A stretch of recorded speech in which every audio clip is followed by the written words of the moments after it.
Hi friends, అందరూ ఎలా ఉన్నారు? బాగున్నారా? నేను చాలా బాగున్నానండి. మొన్న మా పాపకి యాన్యువల్ డే జరిగిందనమాట. అప్పుడు ఈ హెయిర్ ఎక్స్టెన్షన్ అయితే పెట్టాను.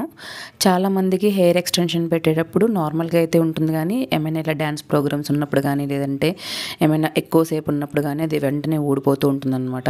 సో అలా కాకుండా ఊడిపోకుండా స్ట్రాంగ్గా ఎలా ఉండాలో మనం ఈ వీడియోలో క్లియర్గా తెలుసుకుందాం. సో ఫస్ట్ అయితే నేను ఫ్రంట్ అనేది పఫ్ లాగా వేస్తున్నాను అనమాట హెయిర్. జస్ట్ ఇది ఏంటంటే వాళ్ళకి కడవెత్తుకొచ్చింది సాంగ్ అనేది వేస్తున్నారు, దానికి ఇలా కొంచెం జడలాగా ఉండాలి అని చెప్పి అడిగారు అనమాట. అందుకని చెప్పి నేను ఫ్రంట్ పఫ్లా ఉండి వెనకాల అయితే బన్ వేసేస్తున్నాను. ఇక్కడ మా పాప హెయిర్ చాలా థిన్గా ఉంటుంది కాబట్టి నేను హెయిర్ బన్ అనేది పెట్టాను. ఎవరైనా థిక్గా ఉండే హెయిర్ ఉంటే జస్ట్ నార్మల్ ముడి వేసేసుకుంటే సరిపోతుంది, హెయిర్ బన్ అనేది పెట్టక్కర్లేదు. బట్ మా పాప హెయిర్ చిన్న పాప కదా, హెయిర్ అనేది కూడా చాలా థిన్గా ఉంటుంది, చిన్న హెయిర్. అందుకని చెప్పి నేను హెయిర్ బన్ అనేది పెట్టి ఇలా ముడిలాగా వేస్తున్నాను అనమాట. ఇలా హెయిర్ బన్ పెట్టి దానికి ఎక్స్టెన్షన్ పెట్టడం వల్ల ఏంటంటే చిన్నపిల్లలకి బరువుగా ఉండడము, లేదంటే వెనక్కి లాగి పెట్టి ఉండడము అలా కాకుండా స్ట్రాంగ్గా ఉంటుందన్నమాట. ఈవినింగ్ వరకు కూడా అలానే ఉంటుంది. ఇలా ముడి వేసుకున్న తర్వాత హెయిర్ ఎక్స్టెన్షన్ అనేది ఇలా పెట్టాలి దాని మీద.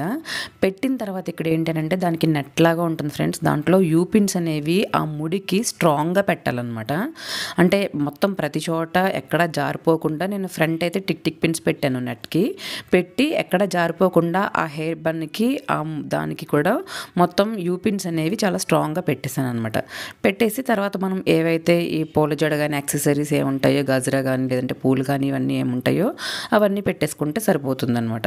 సో ఇలా ఈజీగా సింపుల్గా మనం హెయిర్ స్టైల్ అనేది చిన్నపిల్లలకి వేసేయచ్చు. ఇలా పెద్ద జుట్టు లేని వాళ్ళకి ఏంటంటే ఇలా ఈజీగా మనం ఏ హెయిర్ స్టైల్ అయినా సరే ఇలా హెయిర్ ఎక్స్టెన్షన్ ద్వారా పెట్టేసుకోవచ్చు. మార్నింగ్ నుంచి ఈవినింగ్ వరకు డ్యాన్స్ ప్రోగ్రామ్ అయ్యేంత వరకు కూడా జడ అనేది ఊడిపోకుండా ఉంది ఫ్రెండ్స్. మీరు కూడా తప్పకుండా ట్రై చేయండి. Thanks for watching.